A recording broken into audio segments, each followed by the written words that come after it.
So a few weeks ago, my good friend Mike, who I've known for years, we went to high school together, he asked me if it was time for him to replace his PC. And I couldn't really remember, off the top of my head what his specs were or how he had upgraded it or if he had upgraded it down the line. So I just said, why don't you just come by, drop the PC off, I'll take a look at it and I'll let you know. So when he dropped it off, my immediate response or a thought in my head was, you should have upgraded this a long time ago, Mike. And well, it's probably just better if I show you. This is Mike's system inside of the lovely Cooler Master Half X. This was like the bee's knees. This was like the high-end case back in the day. Gamers Nexus actually did a revisitation on this case about 2 years ago, I think, and they found it to be still a pretty good case performance-wise, like really good GPU cooling, thanks to the side vent here, the side fan, and some pretty decent CPU thermals as well. He's been keeping this thing on the floor for God knows how long, which probably explains why it's so dusty, Mike, and he's never really cleaned it, or I guess he hasn't cleaned it in like the last few years. I guess he kept up with it a couple years after he built it and then just completely let it go. But let's take a trip down memory lane here, shall we? I mean, it's high-end when it had, dual USB 3.0 ports at the front, back in, what, 2012 is probably when he built this. So yeah, you're looking at a roughly 8-year-old system, and from what I understand, he has upgraded a couple things, but that was actually also a very long time ago. eSATA, wow, okay, way to date yourself. Firewire, 2 USB 2.0 ports, mic and headphone jacks. We have this beefy power button, reset, fan LED, a Blu-ray drive. Wow, I'm sure Mike uses that never, especially because playing Blu-rays back on Windows is a total freaking nightmare, at least last time I checked. Look at these freaking dust. Oh, jeez, Mike. Oh God. So we've got some 5¼ inch bays here. It looks like these two are actually hot swappable SATA docks, which is not super useful to many people, and a 200mm fan at the front. At least there's a ton of ventilation, like lots of mesh at the front here. So that explains why it's called HAF, which stands for high airflow. Nice little acronym that Cooler Master made up. So this was obviously a really good case. It's probably still a pretty decent case, but I wouldn't necessarily go out and buy one today. There's plenty of other options that have more updated features. That being said, if Mike wanted to save money, he could probably reuse this case, although it is way too big for him. It is a massive full tower. Mike's got this little tiny desk area wedged into the corner of his living room, so this is just overkill. He's got to downsize to a smaller tower. On the side here, we've got acrylic L-shaped window, super attractive, and this large ventilation area for another 200mm fan, which you can see has not been cleaned in some time. I guess we can take a look at the top here. We've got a couple more mounts for, I think, 200mm fans. Back in the day when cases didn't really, well, AIOs weren't super popular back then, so instead of filling out chassis with a bunch of fan and radiator mounts, they had, a lot of them, particularly high-end cases, had large fan mounts, like for 200mm fans. So I kind of miss those days. It was a nice trend that kind of just got squashed by the AIO explosion a couple years later, but what can you do? Actually, Cooler Master tried to bring back the 200mm fans for their modernized half cases, but as we all know by now, those were kind of met with a bit of controversy. Anyway, why don't we crack this guy open and give ourselves nightmares? Did he plug this in? Okay, so the fan's not even plugged in. Oh, dude, oh, gross, Mike. Bunch of Mike flakes everywhere. I'm not gonna want to be his friend after this. And here we are, the inside of Mike's PC. Boy, yeah, I did not build this PC for him. So I think I helped him pick out the parts for it way back in the day because I was already working at Newegg at the time. But he built this himself. You can clearly tell from the cable management that I had nothing to do with this. Ketchup and mustard cables galore, pretty typical for power supplies back then. The whole cable sleeving thing and even stock black PSU cables weren't quite as popular. So that's obviously not good. It's not the prettiest PC. But to be fair, Mike has used some of the cable grommets the way that they're intended. So I guess you get some points for that.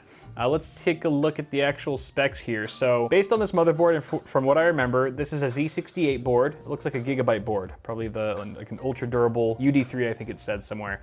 So Gigabyte Z68 on LGA 1155, and I believe he's rocking a Core i5 2500K. It's either a 2500K or a Core i7 2600K. It's one of those two, definitely Sandy Bridge, and that's a really old CPU. He definitely needs to upgrade that, but if he wanted to repurpose that chip for something more low powered, like a low powered system, maybe a server or an HTPC, it does have an iGPU in it, which even modern day Ryzen chips don't for the most part, he could very well do that. I'd say the CPU is probably one of the more savable parts in this system if he were to, try to repurpose it for a new build. We also have, I think, 8 gigs. I want to say each of these sticks are 4 gigs, if I'm gonna guess. Ooh, the old the old LPX, or before it was an X. Before there was an X, it was just Vengeance LP from Corsair with those green PCBs. You guys remember that, man? Oh man, I remember when manufacturers started to make the PCBs black, it was like, it was a whole thing. I got so excited, and the industry's never looked back since then. But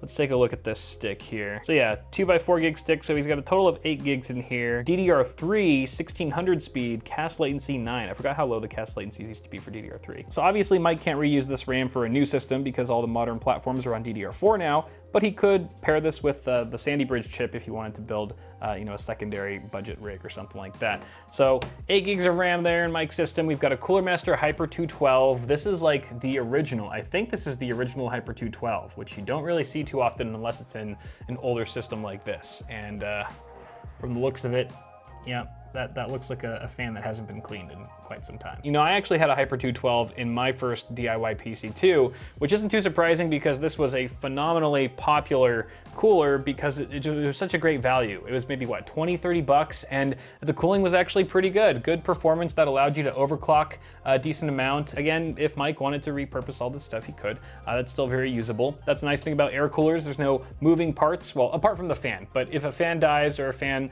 you know, stops working, then you can easily replace it for not too much money. The heatsink though it's not going anywhere unless it gets physically damaged somehow, which is unlikely. This thing's gonna last. It's gonna outlive you. No pump that can die, no water that can leak, no air bubbles that can be introduced into a loop. So tried and true air coolers, gotta love them. Up at the top, we've got a 200 millimeter fan.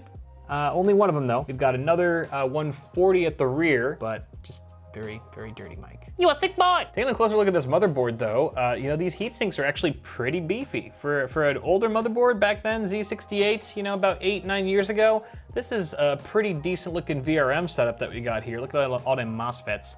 Hella MOSFETs, brah. I don't know exactly what the specs are on the VRM here, but looks like you got some pretty good fin density going on these heat sinks with a heat pipe. And we also have the GPU. So let's talk about the graphics card. This is one of the components that he's upgraded since he first built the system. He originally started with an GTX 580, I wanna say, which now that I think about it, makes this case perfectly suited for it because that was a hot running card that needed a lot of airflow. And then he upgraded it a couple years later to an EVGA GeForce GTX 770. Pretty good card for the time. In the 70 class, you know, the X70 of GPUs from NVIDIA have always been really good performers, but this one of course is pretty old now and very dirty. Remember when PC manufacturers had this gold phase where everything had to be gold? Like the graphics cards, and I remember like Asus motherboards were gold at some point and everyone hated it. Unless you were doing like a specific gold build, it didn't match anything else and it just kind of looked a little gaudy. Dare I look at the fans? Oh, that's the worst. That's the worst thing here. Oh, it's so thick. This build would have qualified for my world's dirtiest PCs reaction video. We've got a Cooler Master, wait, hold this, what does it say? Designed by Cooler Master, power supply, and with those beautiful ketchup and mustard cables and those awful red connectors that were so popular for so long for some reason, I don't know why. And then we've got tons of drive support here, 1, 2, 3, 4, 5, 3.5 inch trays. I think this top one of these can also be used for an SSD. So you have the option for one SSD here. That's because SSDs were not really that popular at all back when this case first came out. They were also stupid expensive. Mike actually removed the 3 drives that he had in this system because I think he was like trying to back them up or something before we build him a new system, but he basically had 2 mechanical hard drives and an SSD that he actually got very recently. That's another thing that he upgraded. It was a Crucial BX200, I believe. It's like a 2 terabyte drive. So he's good on storage. That's probably the one thing that he can actually port over to his new build. We also have 1, 2, 3, 4 5.25 inch bays, which are just not very useful these days. Wait, hold on. I forgot to look at the back. We gotta look at the back. How's the cable management back here? Oh boy. Well, I'm surprised the side panel just didn't like spring off as soon as I undid those thumb screws. So I guess it's not that terrible, but okay. It's actually not as bad as I thought. But oh, man, look at those cables. So colorful. Such colorful front panel cables, Cooler Master. Oh man, it's been a while since I've seen the build have this many connected Molex plugs. Boy, oh boy, I do not miss those whatsoever. Even though you still got to deal with them once in a while, not quite as much. Wait, did he really never plug in his USB 3 cable? No, hold on. Hold on a gosh darn minute. Oh, it's not plugged in, there's no USB 3. Have you just been not using your front panel USB 3 ports when he easily could have? Oh, Mike, that's a big oof.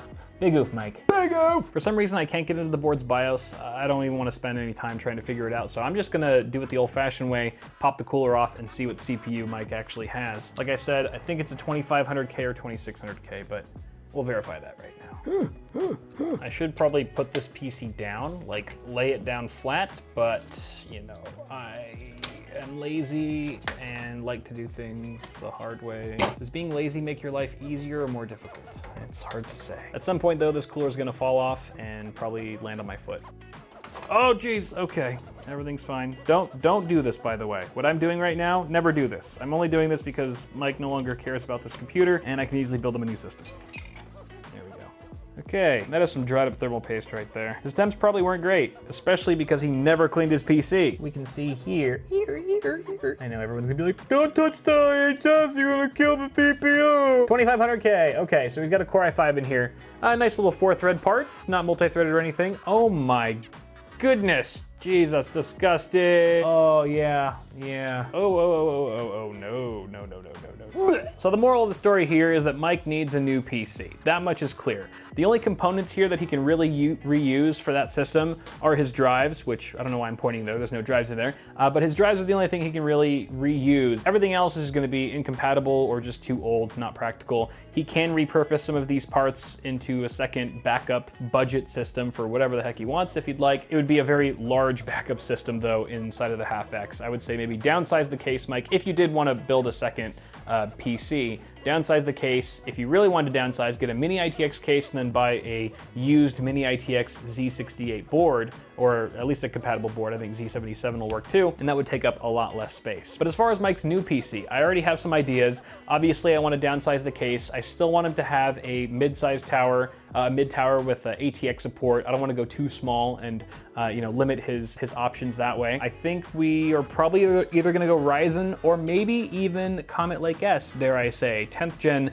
Intel Core processor might not be a bad choice here because the only demanding task that Mike's going to be using his new system for is gaming. Apart from that, it's like Microsoft Office, web browsing, that's pretty much it. Basic productivity tasks. Gaming's really the only thing that he's going to be doing that's really going to tax the system, and for that, I mean, 10th gen is pretty much the way to go if gaming is your top priority. We've already discussed that. Obviously, there's other benefits to Ryzen and the AM4 platform, but for Mike's needs, I'm thinking Intel right now. Obviously, we got to upgrade his graphics card, and like I said, everything else except the storage situation. If you guys have any ideas on how you'd like me to build Mike's future system, which I'll probably be putting together hopefully in the next week or so, let me know down below. Maybe I'll take some of your suggestions.